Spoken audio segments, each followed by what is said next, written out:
Valuable YouTube friend, warm welcome to MZL YouTube channel. Today's topic is very much important and it's about Nelta Webinar supported by British Council. The topic of this webinar is Developing as Teachers. What can I do to keep improving myself? This is about how to develop your English and you yourself. And I have published this video in order to support all English teachers of Nepal in order to enhance their English teaching skill and better their English language. Thank you. Good afternoon, everyone. This is Vaishali Pradhan. I'm Head of English and Education at British Council here in Nepal. Thank you so much, everyone, for joining the webinar today. We've got Ms. Motikala Subadewan from Nelta with us as well. In a minute, she will also be welcoming all of you. So today, the topic for today's webinar is developing as teachers. What can I do to keep improving myself? We've got two presenters today. I'll be introducing them in a while. While the others are joining, can I please request Ms. Motikala to welcome all the participants briefly?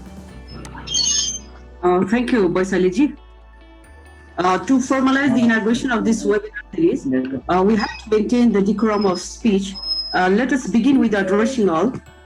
Dear Baisali Pradhan, Head of English and Education, British Council, Nepal, respected facilitators of today, Amy Lightfoot, Regional Education and English Academic Lead for the British Council in South Asia, Lian, Regional Program Lead for EDG South Asia, all the provincial branches members, a British Council's organizing team, Nelta officials, and wonderful teacher participants. Namaskar and good afternoon to all. On behalf of Nelta, I would like to express my sincere thanks to British Council, Nepal, for collaborating with Nelta in the joint venture. Mr. President, I feel immensely proud and grateful for introducing and hosting the Stay at Home, Continue to Learn webinar series in May, June and July by British Council and Nelta. In the past, we worked together in different projects. Due to the COVID, once again, we have got this opportunity to work as a team. At present, we are having a very difficult time. We are locked in the rooms and all the educational institutions, offices, business houses are closed. All the programs and activities are affected. It has been more than a month. We are not able to function properly. It may seem difficult to imagine now when the coronavirus lockdown will end. If it ends, still the question is, are we going to function normally? The impact will be unknown.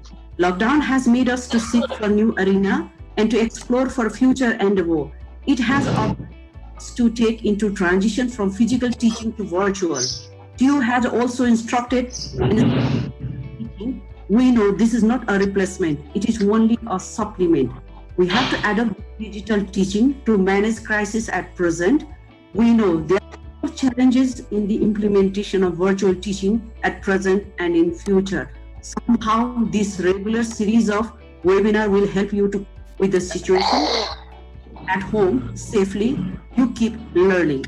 At concluding note, once again, I sincerely congratulate British Council and the team, Nelta executives who were there in the series of meetings. I take my to pronounce their names: Dr. Laxman Gewali, Nelta Senior Vice President, Mr. Ishwar Adhikari, General Secretary, Mr.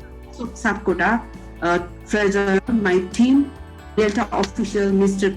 Kumani Gautam, Access Coordinator, and Ms. Sarita Dewan, Nelta Training Coordinator, for their support and bringing this series into reality.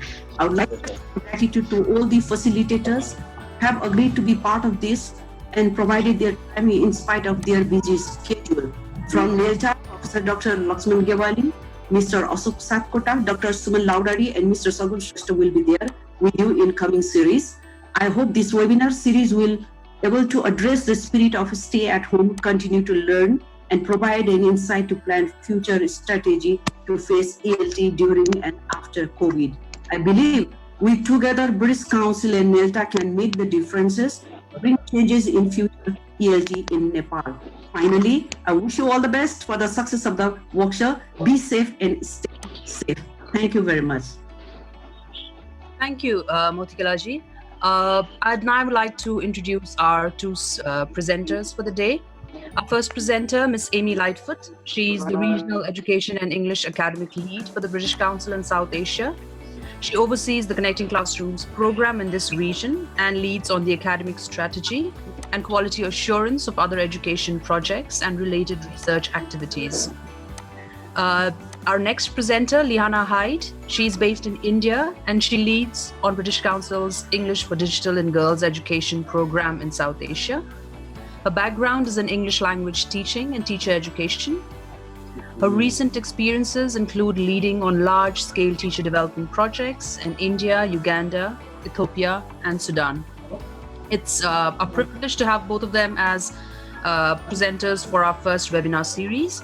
I'd now like to hand it over to the presenters. Liana and Amy, I'm first going to mute all the participants, and please could you all unmute yourselves and start the presentation. Over to you.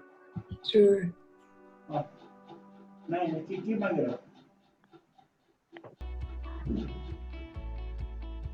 This meeting is being recorded.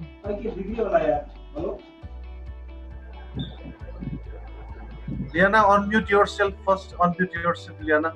Hit me again.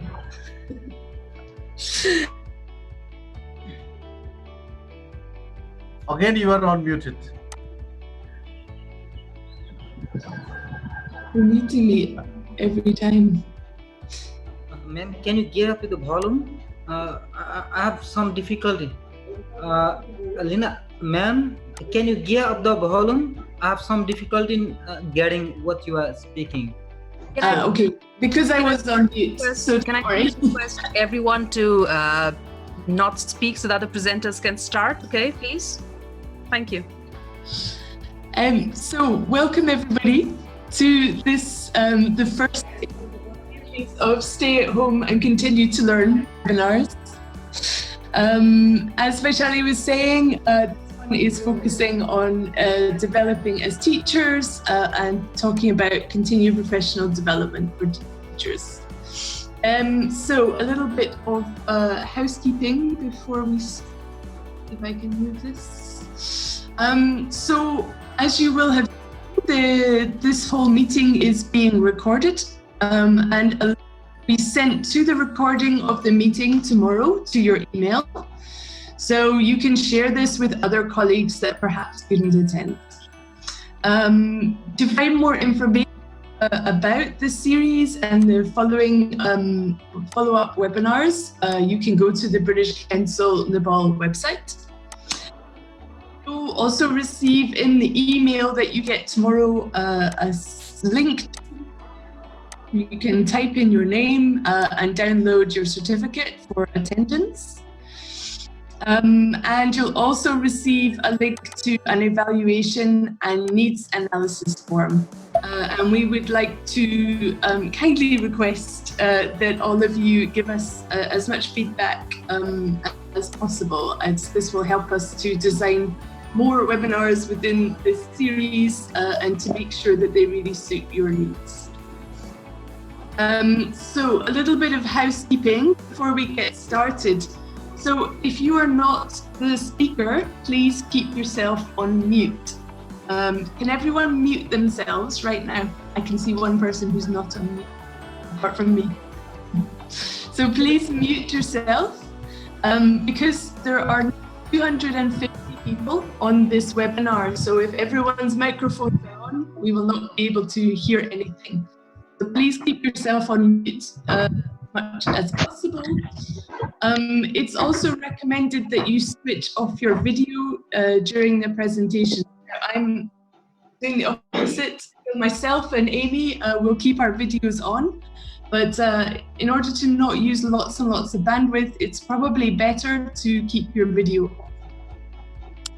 You can use the chat box in case you have any questions for the presenters. So there will be time for questions at the end of the webinar. will do, I think, 10 to 15 minutes. We will spend specifically on your questions. So you can type your questions into the chat box, and we will look at your questions at the end of the session. You can use the raise hand button in case you have something important to share. So that might be that you can't hear anything or there's some kind of issue, then you can use the raise hand button.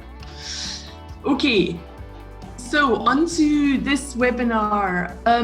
So the objectives of this webinar. Today, we want to, as we said, look at continuing professional development. And by the end of the webinar, you'll be able to understand the importance of continuous learning and lifelong learning. Be familiar with the British Council's CPD Framework for teachers. Be able to understand the importance of self-reflection. You'll know about lots of different upcoming activities and virtual learning opportunities which exist.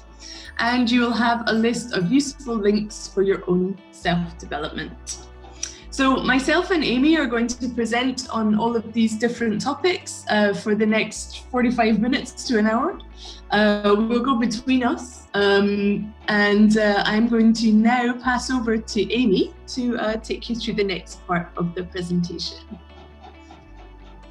Good afternoon, everybody. It's so wonderful to see so many people joining for this webinar. At the moment, we have 266 people who have joined in, and we can still see people coming through the waiting room.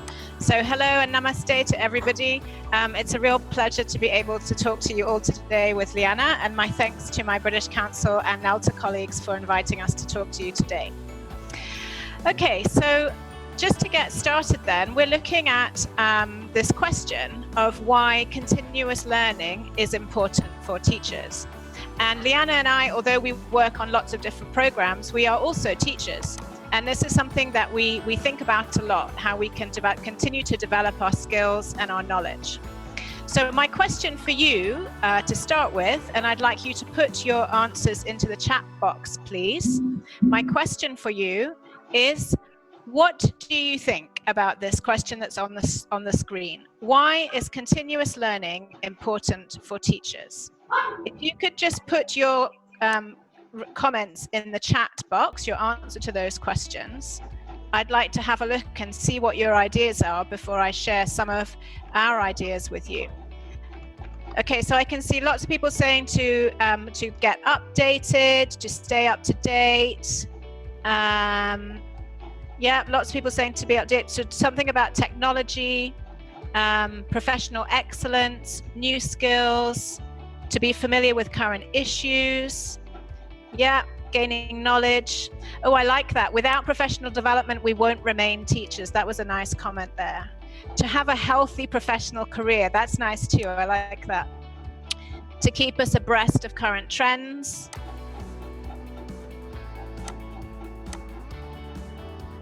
Because it's universal, it's a continuous process. Okay, these are all fantastic ideas. Oh, and that's a really good one there, to inspire our students to learn. I love that. Okay, let's have a look at some of the ideas. Now, these ones came from a group of colleagues who are in India, who I asked just quickly on WhatsApp. I sent a message and asked them this question. So I wanted to see what they would say. And this is what they came back with. So Liana, if you can start putting those up. So we said, those colleagues said that it would help them to build professional confidence. Hello?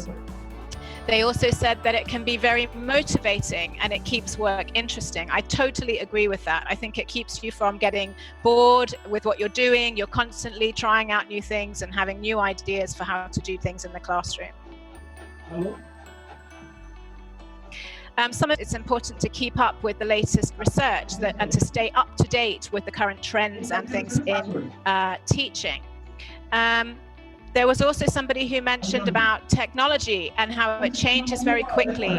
There's lots of things that we need to learn and to continue learning as technology changes around us so that we can stay relevant with our teaching. There's also a nice one there around helping us to empathize with our learners.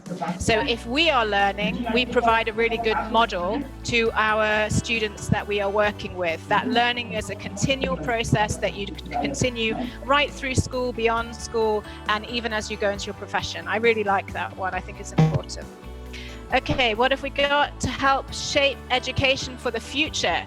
And I think this is a really good one too, because as we are trying new things, we are also learning, and we can share what we're learning with others. And we might discover things and approaches and ideas that some of our colleagues, either in Nepal or around the world, may not have thought of before. So we can help to develop our approach to teaching as well as others, and to shape the future of education. This is an important one too. I think as teachers, for our students, if we do the same thing every day, we teach exactly the same way. Every time we do a reading text, we do it the same way. We have 5 or 6 activities, we recycle them over and over. It could get very boring. So I like this idea of looking for new ways to teach and to progress our skills so that we have some variety in the classroom. We've covered this one already, I think, about learning being important for everyone. It doesn't matter if you're a teacher, if you're a policeman, if you are a government official, if you are a secretary, whatever you do, learning is important. We also have the opportunity from developing ourselves to help to develop our colleagues. Again, we're sharing our knowledge between each other. Knowledge doesn't just come from books and from experts. It comes from all of us, between and for each other. Okay, I think there might be one more on there, Liana. Yeah. Okay, so thinking about this in terms of reflection. So continuous learning is important because it helps us to develop, both in terms of the areas that we need to get better at, but also in terms of the things that we are already good at, but we can turn into what we might call super strengths. So things that we really excel at, we are really very, very good at, and with those strengths, again, we can help our colleagues to get better in those areas as well. Okay, brilliant, thank you. Okay, I just wanted to move on then to share this definition of continuing professional development. So I've read a lot around this topic. We talk about it a lot in the British Council, and this is one of my favorite definitions, which some of you may have seen before. So I'm just going to read it out to you and pick out some of the key points that it makes. CPD is a planned, continuous, and lifelong process. So we talked about some of those ideas just now. Teachers try to develop their personal and professional qualities. And again, I think that's a very useful way to look at it. It's not just about skills and knowledge for teaching in the classroom, but also our own personal qualities that we can continue to improve on and to develop. We're looking at knowledge, skills, and practice. And through this, it leads to our empowerment as teachers. And it helps us to gain that confidence to be able to take responsibility for what we do in the classroom and to really support our learners, as well as the school or the organization or the institution that we work for. So I think that's a really nice definition that kind of covers all of these different areas. Okay, if we move on to the next slide, we can see some of the research evidence and what it says about the best types of CPD for teachers. So this is a question that a lot of people ask. There's lots of things that we can do. There are lots of approaches to continuing to develop our skills and our knowledge. But there is also lots of evidence which says which things make the most difference to teachers. So all of you will have been to lots of different training sessions, you will have read many things, you will have seen lots of videos teaching you new skills, and you know that some of those things are more effective than others. When we look at the research, this study that was done by Walter and Briggs, which is a study which looked across several different research studies that had been done in this area, to see what the common themes were from these different types of continuing professional development activity and which ones were the most effective. They discovered through that research that these 7 things here were really important. First of all, it should be concrete, it should be specific and classroom based, so focused on what happens in the classroom. Secondly, it should involve teachers collaborating with other professionals. So in the same way that we're doing here, teachers working together, having a chance to share some ideas and talk to each other in the chat like we've been doing, trying to collaborate. It also suggests that the best professional development activities connect teachers with expertise beyond their own institution. So recognizing that within one school, there can be a lot of expertise and knowledge, but by bringing in outside ideas, that can help to make it even stronger. Another very important point here is about how teachers are given the choice about what they do or don't do. So teachers should be able to select the professional development activities that they do. It also highlighted the importance of mentoring and coaching, and said that this was another very important aspect to continuing professional development. Just give me 1 second, I'm having trouble with my screen. Sorry.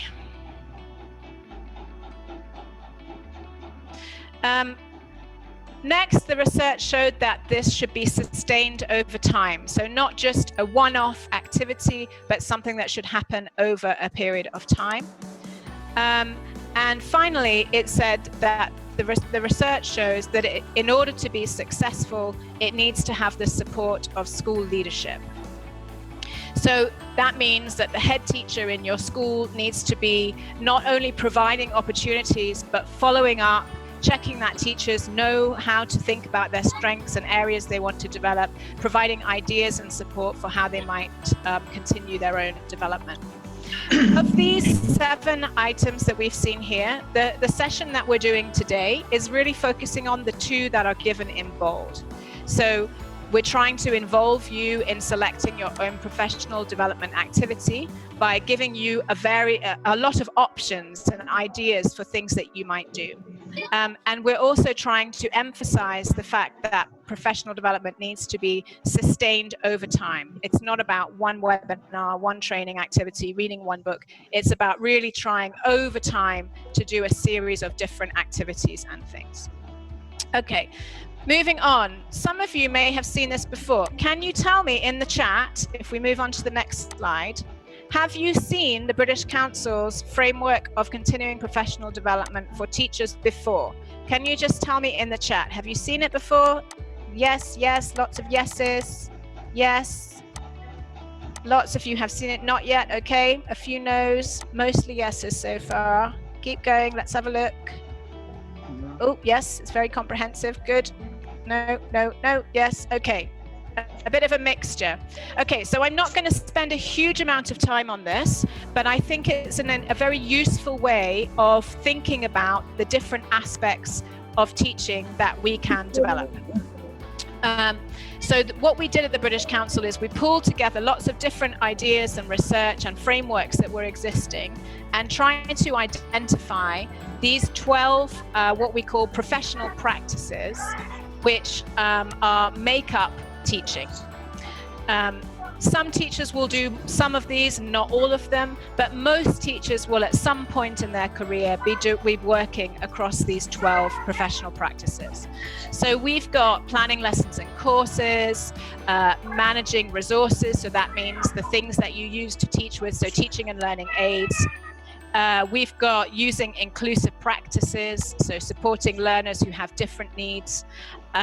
We have things like promoting 21st century skills, such as creativity, critical thinking and problem solving, digital literacy, those kinds of things. The last one there, I think, is a good one, which is about understanding educational policies and practices. What does the government say that education should look like? What is their policy on, for example, language in education? So being aware of these things as a teacher is important. So you can see there that we've got these 12 areas that we believe are important for pretty much all teachers. Just to highlight one last one before I hand over to Liana, knowing the subject. This is where we talk about the subject content knowledge that you need as a teacher. So for all of us on this call, that would be your understanding and knowledge of English. For other subject teachers, it might be something, it could be biology or maths or geography or whatever their subject is. So that's where we put the knowing that particular subject content. Okay, I'm going to hand over to Liana, who's going to tell you a little bit more about the CPD framework. So yes, so what we're going to do next is within these different professional practices, thinking about kind of what are the areas that you might want to work on, and what are the areas that you have strength or lots of knowledge in. So the framework itself has been broken down. So each of the professional practices that's there, you can think about in terms of these 4 different stages. So, sorry, can you put yourselves on mute, please?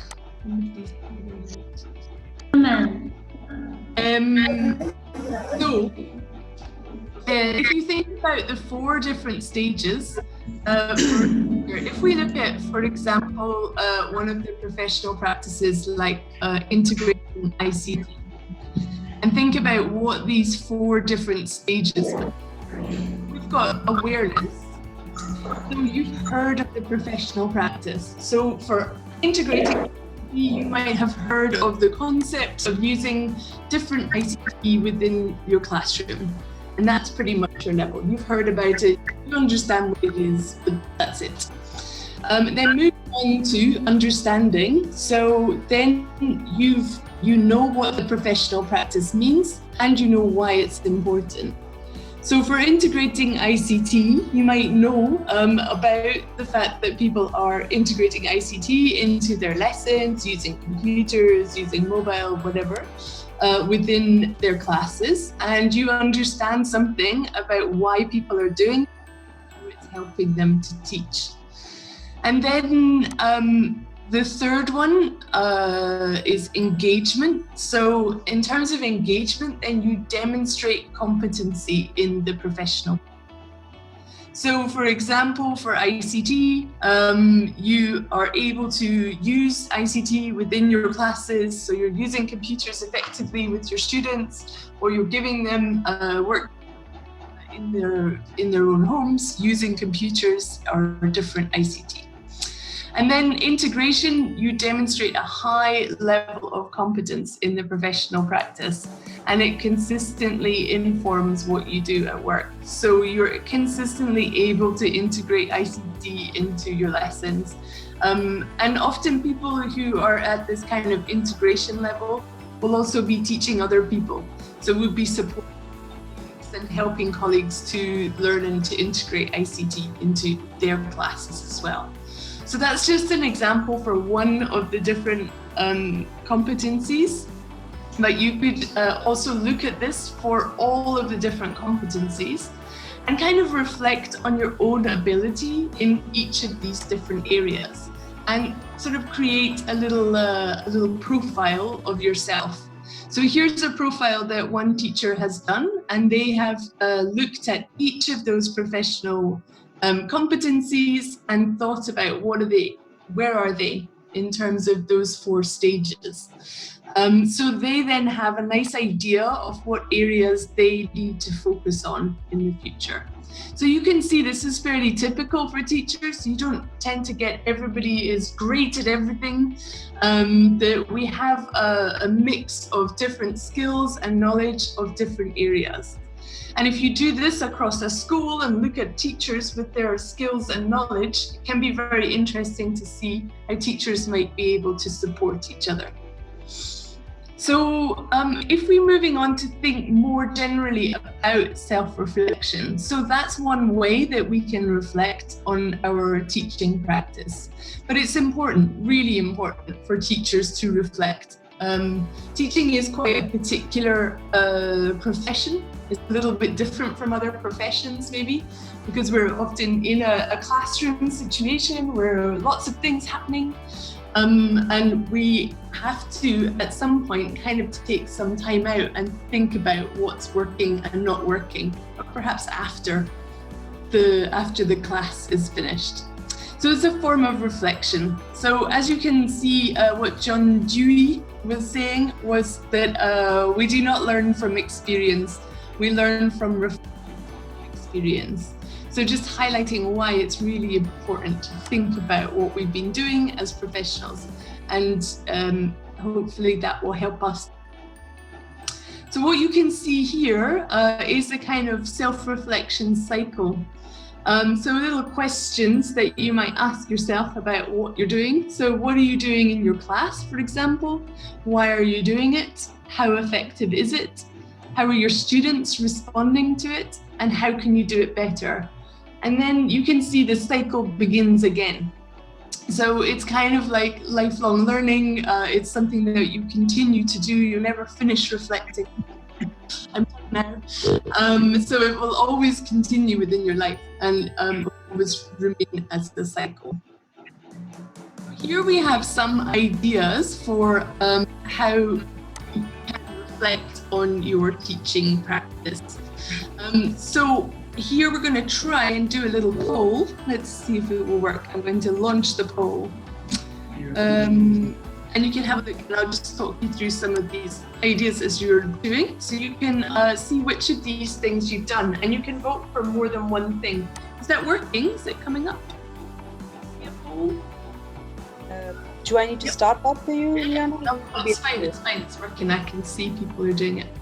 So, so these are all different ways in which teachers can reflect. So we have the teacher diary or voice message reflections.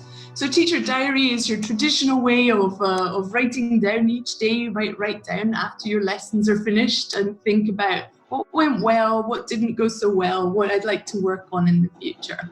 Just giving yourself that time to kind of think it through.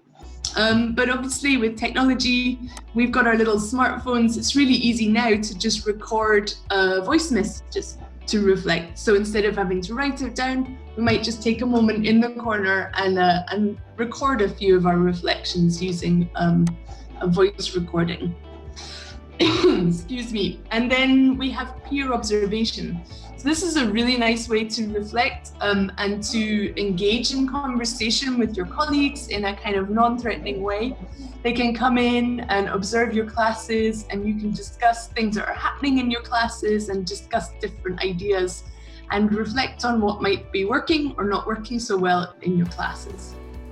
Recording your lessons. So again, these little guys are giving us lots of opportunities to be able to record things really easily. So we can make videos of our lessons. It doesn't even need to be video, it can also be audio if we want to really focus on things like instructions. Again, really easy to do with current technology. And then the last one is student feedback. So asking your students what they felt about the lesson in a non-threatening kind of way to get really honest feedback from your students about what they feel they're learning, what kind of activities are working for them, and giving them a little bit of control as well in terms of what's happening in their lessons. So let's have a look at the poll. So I've asked you, have you ever done any of these following types of reflection? So the biggest one, the most common, is for asking students for feedback. Can you see the results of the poll? Yes, you can all see.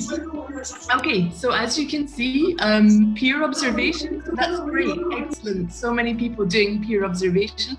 59% of you are doing peer observation. And then recording lessons as well, not so popular, but written notes after your lesson.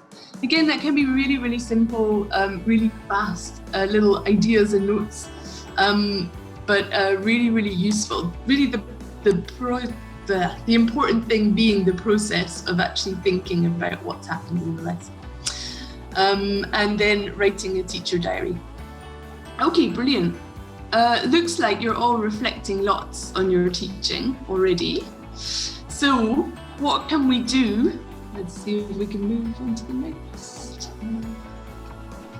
Oh, there we go. What to do next?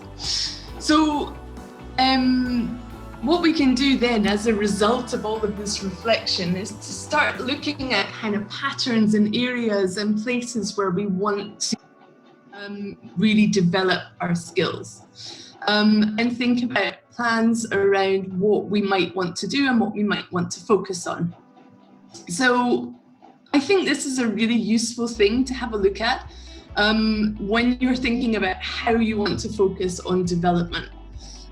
So this is something which looks at kind of the results of a study, how people learn in professional settings. So it's not specific to teachers, and you can see a lot from the wording here. It's not specifically about teaching, it's about professionals or working generally, and how we develop within our working environment. So you can see that 70% of the learning that we do at work is generally experience-based. So 70% of what we're learning, here you've got working on a challenging project, but that might be in our situations, going in and teaching something new or different, or teaching a different year that we haven't taught before, taking on additional work responsibilities, secondment.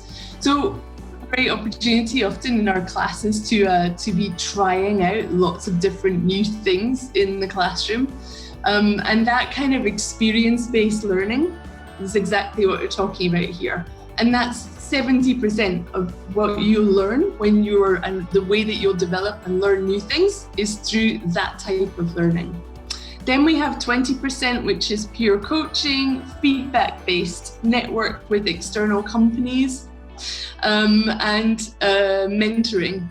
So I think, teaching is quite an interesting profession in that we have a formal feedback part to it that is based on people coming in and watching us work, which is unusual for professions.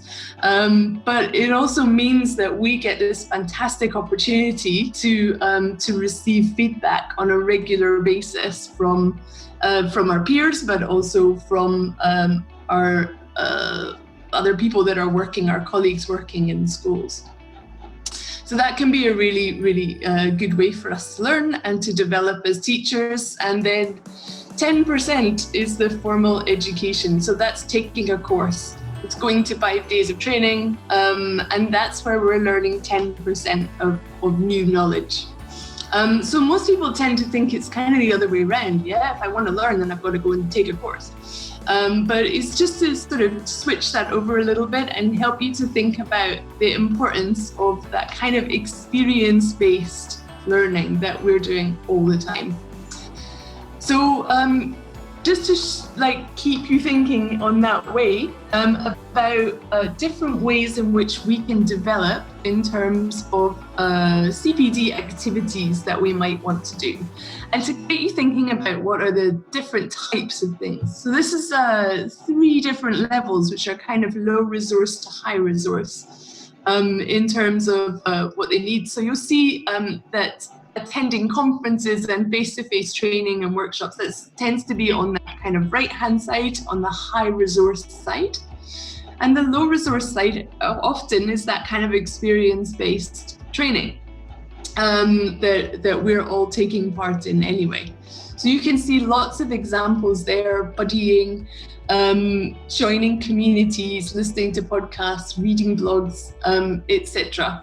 And then moving up to that kind of medium resource, more informal and non-formal courses, trying to write articles, carrying out research, so action research in our classrooms, for example.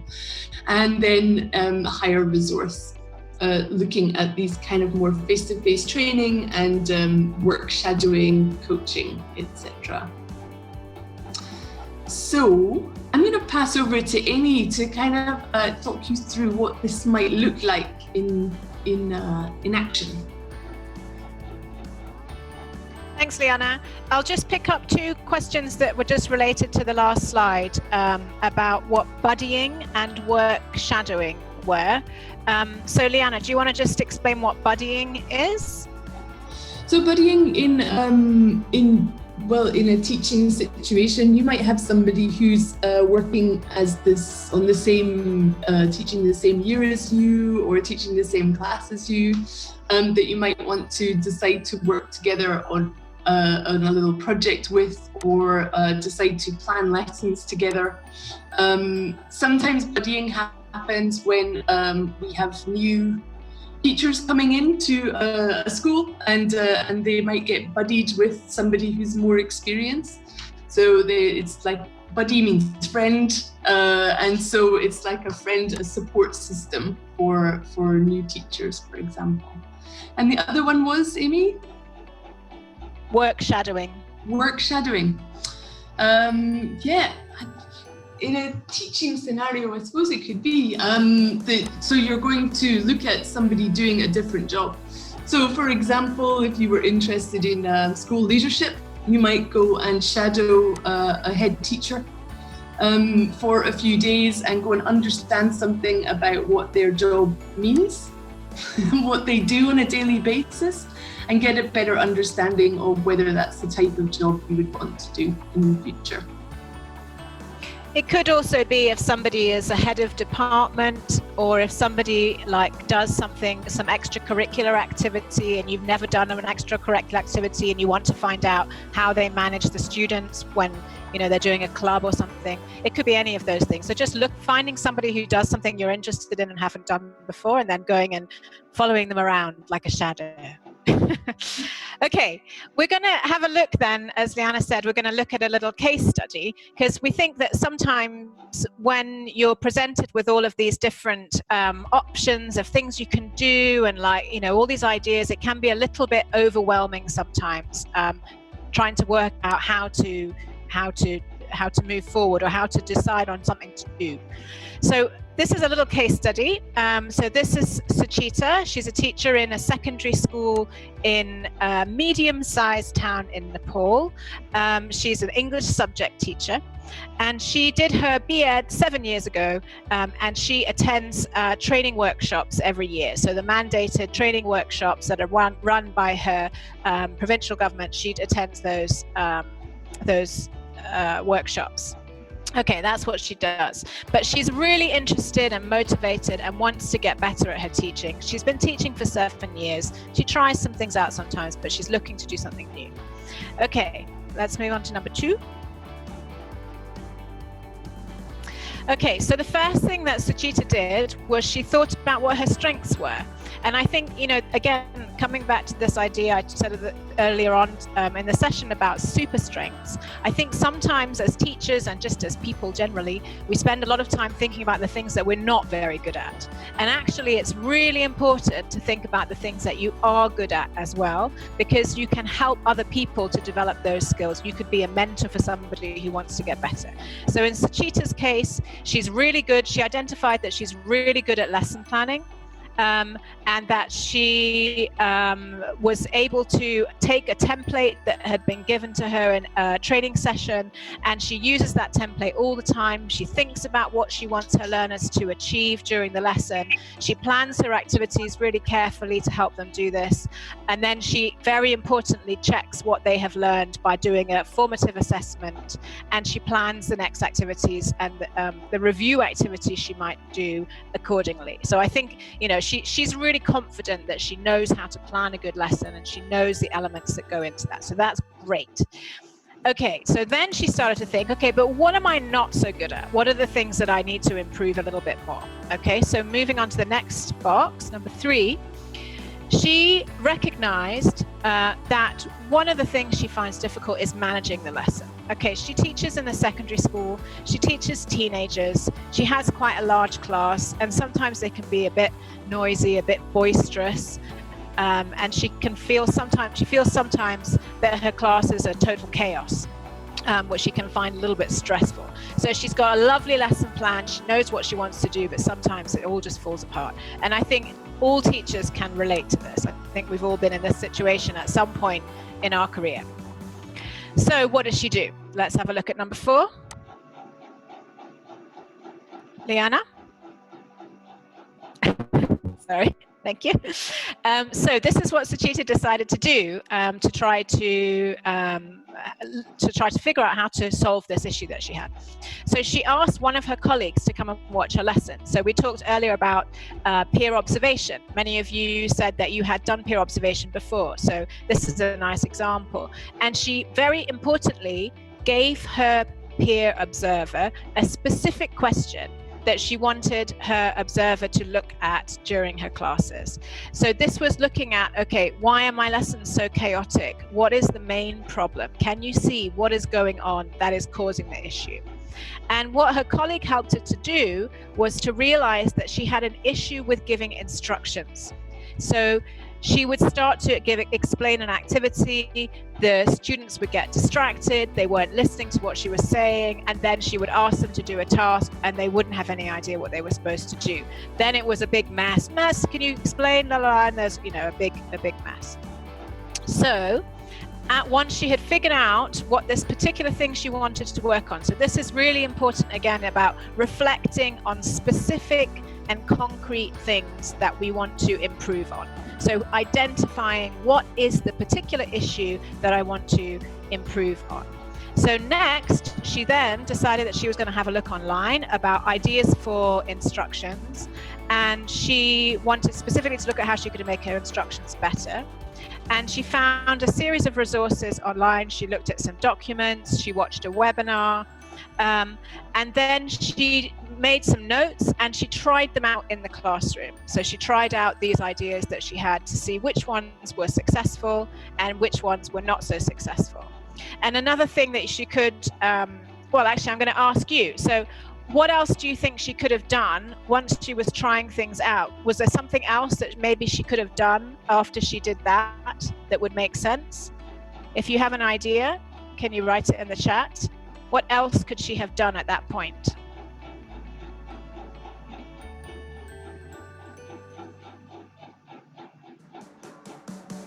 Okay, so someone said action research. This is a little bit like action research. She identified a problem and she's looking for the answers to try and solve it. That is the simplest form of action research.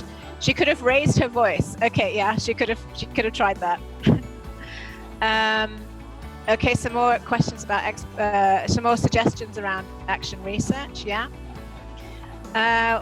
She could have tried to make them more engaged. That's true. So maybe it wasn't the instructions. Maybe her activities were just a bit boring, possibly. She could have involved the students more. Okay, so yes, thank you, Rajan. So you said suggestions from colleagues.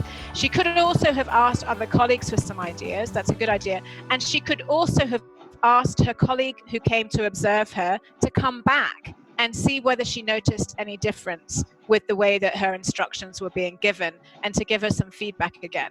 So it creates that little loop, the little cycle of activity to try to improve her practice. Okay, so we just wanted to share that as one very, very small example of somebody who has identified something and looked at what they could do. Now, obviously, for us now, with the current crisis, the schools are closed, we're not with our students in the classroom, but it doesn't mean that you can't take yourself through that process of self-reflection that Liana talked about.